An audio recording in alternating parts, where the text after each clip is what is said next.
katuro pagkagaling natin ng Batangas, dito tayo dumiretso sa Binyan.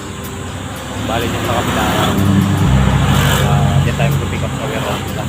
Pero hindi pa natin alam kung ano ang pangarga nila. So ayan o, lugar ng Binyan, Looban, sa kalsada. Tapos ano, baho ng amoy, daming babuyan yata dito, tigiri. Kaya na mga katuro, kapit ko kayo maya maya. Bye! Mga katuro, nandito tayo sa warehouse, nasa loob na tayo.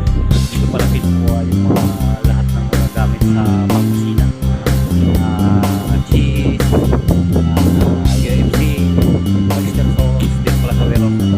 Kaya lang bawal doon pag sa may warehouse na bawal mag-video, kaya dito muna tayo lumabas. Lahat ng gamit sa pagluluto, pag gusto mo bumili at makamura dito sa warehouse na to. Mura yung mga dito pala yung pinakamalaking warehouse nila. Mga katuro, nandito tayo ngayon sa traffic. Kanina pa kami kaantay dito, tagal lumabas na pagdidilibira namin. Isang oras na kami. Tama kayo, ako naman eh. Tagal na ano nila, yan ang nakakainis pag ganitong delivery. Kailangan talaga mahaba yung pasensya. Kakapal na mukha nyo. Tingin pa kaming alas 12, anong oras na? Alas 12, 12:30 na. Tapos tagal pa nila. So yun lamang muna mga katuro. So mahirap dito kasi ayaw tanggapin ng customer. Dala dito sa pagpila pa namin. Kaso may mga kasunod pa kaming booking. Dalawang booking pang kasunod namin. Paano kaya ito? Finish na. Loko pa naman din sa Transportify. Pag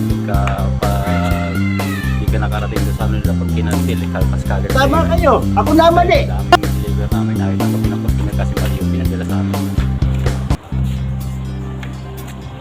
Kaya nasa ganitong trabaho ka, Transportify, kailangan mahaba talaga pasensya mo. Transportify pa naman, pag ano na Kakapal na mukha nyo. tulad niya, makakancel yung isang pick up namin, ikakaltas sa amin yun. Finish na. 1,000 pa naman, bawat isang kaltas. Mga katuro, ayaw talaga tanggapin nung magre-receive yung deliver namin. Tinatawagan namin sa Transportify, di rin alam Transportify kung anong gagawin. Tapos yung pick up pa namin doon, tinatawagan din namin, ayaw na rin sumagot. Di namin alam kung anong gagawin namin eh. Dapat pag mga ganitong sitwasyon, si Transportify dapat ang mag-aasikaso niyan kasi hindi na namin sagutin yung ganun eh, kasi pinadala sa amin, mali pala, pagdating dito ayaw tanggapin. Tapos yung tinatawagan namin, pick up pa namin doon, wala na rin sumasagot eh. Tapos si Transportify pa naman, loko-loko yan. Kahit hindi ikaw nag-cancel, tapos bibigyan ka nila ng penalty, tapos kakaltasan ka nila. Yung sa wallet namin kahapon na may 3,000, eh di naman kami nagkaltas noon, yung Transportify nagkalta, customer ang nag-cancel.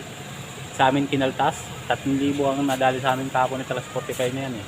Dapat kayo nandiyan sa Transportify, ayusin nyo. Kasi kami nasa kalsada, siyempre kami nahihirapan dito eh. Kayo nag-aantay lang na kami dyan na kumita eh. So yun lang mga katuro.